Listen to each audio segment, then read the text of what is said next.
የጋራ ዓላማ የሚጋሩ የተለያዩ የአፋር ህዝብን የሚወክሉ የፖለቲካ ድርጅቶችን ወደ ጋራ ግብ በማምጣት አብሮ ለመታገል ያለመ ነው ይላሉ።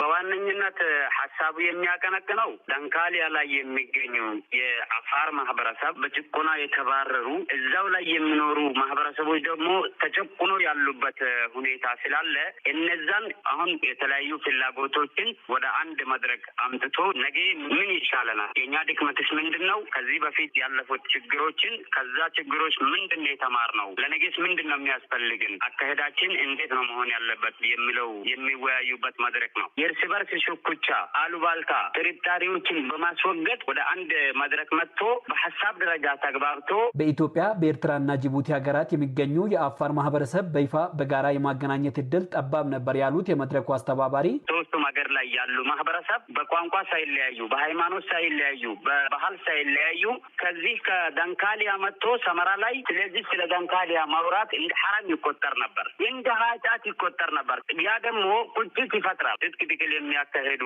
ጫካ ላይ የነበሩትን ማህበረሰቡ እርስ በርስ ይደጋገፋል በምንም የማይለያዩ። ምክንያቱም ታላቅ ወንድም ዳንካሊያ አለ፣ ታናሹ እዚህ አለ። እንደዚህ በስምጥር የሚኖር ማህበረሰብ የወንድሜ ጉዳይ ያገባኛል የሚለውን እዚህ በተገኘው አጋጣሚ ሐሳብን ወደ አንድ መድረክ የማምጣት ተፈጥሮልናል። በኢትዮጵያ ደረጃ እንደ መልካም አጋጣሚ ሆነን ማየት መረዳት አለብን ከሚል አንጻር የመጣ ነው። የአፋር ማህበረሰቦችን በጋራ ያገናኘው መድረኩ ወቅታዊው የፖለቲካ ግቡም የጋራ የፖለቲካ ዓላማው ኤርትራ ላይ እኛ ዳንካሊያ አፋር እንላለን እንጂ ራሱን የቻለ ክልል ወይም ደግሞ ራሱን የቻለ ከዚህ እስከዚህ የአፋር ክልል ነው የሚባል አስተዳደር ውስጥ ማለት ነው። ስለዚህ ኤርትራ ላይ ያለው እዛ ቦታ ላይ ያሉ ወንድሞችን ነፃ ማውጣት ነው ትልቁ ግብ። ከዛ በኋላ ራስህን በራሲ የመስተዳደር እንዲፈጠር ነው፣ የራሱ ክልል እንዲኖረው ነው። ዳንካሊያ ወደ አፋር ክልል ይጠቃለላል አይጠቃለልም ያ የሚወሰነው በዚህ አይደለም። ያ የራሱ የህዝቡ ውሳኔ ነው። የኤርትራ መንግስትን በተለያዩ አማራጮች የሚታገሉት የአፋር ማህበረሰብን ያካተተው መድረኩ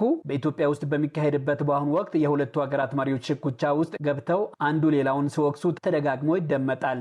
ከሰሞኑም ባሳለፍነው አርብ የኤርትራ ማስታወቂያ ሚኒስትር የማነ ገብረአብ የኢትዮጵያ ገዢው ብልጽግና ፓርቲ የኤርትራን ስም እያጠፋ ነው በማለት ወቀሳ ሰንዝረዋል። በዚህ ላይ በኢትዮጵያ መንግስት በኩል እስካሁን የተሰጠው ምላሽ አልተሰማም። ዶቼ ቬሌ በዚህ ላይ ያለውን መረጃ በመንግስት የኮሙኒኬሽን አገልግሎት በኩል ለመጠየቅ ያደረገውም ጥረት አልተሳካም። ለዶቼ ቬሌ ዘገባ ስዩም ጌቱ ነኝ ከአዲስ